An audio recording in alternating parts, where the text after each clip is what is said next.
If you've got market jitters, you're not alone. So how can you stay calm when markets are so uneasy? Hi, my name is Will Hubbard. I'm a founder and portfolio manager for Sirius Capital, where we focus on sophisticated and not complicated investment solutions.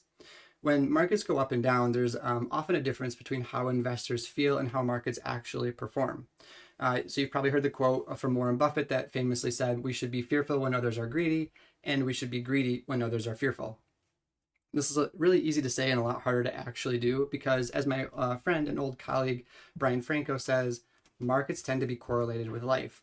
This means that when you are most likely to need a distribution or money or something along those lines, it's also a time when markets are most likely to be depressed. That's because that's probably where GDP is in decline and job losses are picking up and people are more worried about their sources of income.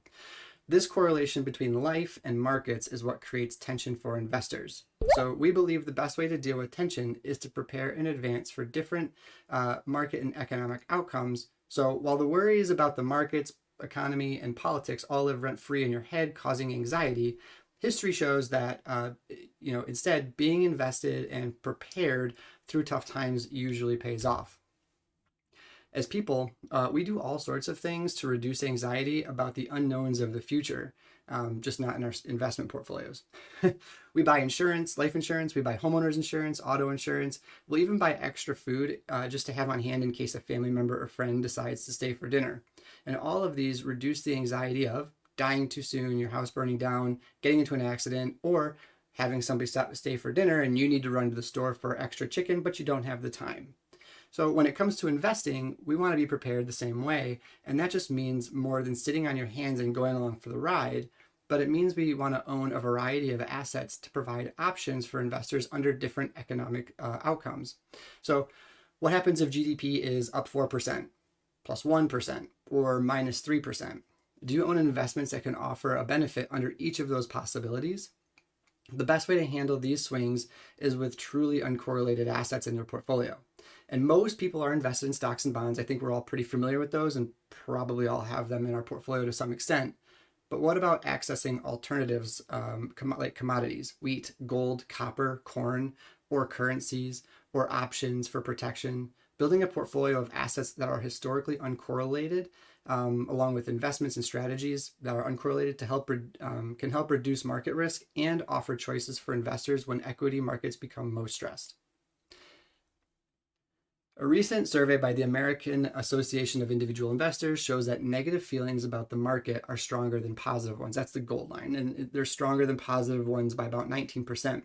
This is the most worried investors have been since late 2023. And the chart shows that you can see the sharp up and downs. Those feelings can change really, really quickly. So often how investors feel doesn't really match how markets are actually going to perform. So instead of worrying too much about specific headline news, it's better to focus on having a solid financial plan and a robust investment portfolio. Many economic basics are still here and still strong. Jobs are seemingly plentiful. Factories are still producing goods. Business leaders still seem to be fairly optimistic, and workers are still being productive. Stock prices, though, they are pretty high compared to historical norms, which might make it harder for broad market investments to grow as much in the future, but not impossible. So the solution here is not to sell everything and go to cash. Instead, it's important to have a mix of different investments to help you protect you in different market situations. When done right, this balance can help keep you on track to meet your financial goals and reduce headline-induced anxiety that makes you want to, stick your head under the pillow and pull your money out and go to cash. So if you have questions about what it means to be prepared, feel free to reach out. If not, just remember anything that we've discussed here is for informational purposes and is also subject to change. So please speak with your advisor before making any decisions. And if you know anybody that would like to hear this or that this might benefit, please feel free to pass it along.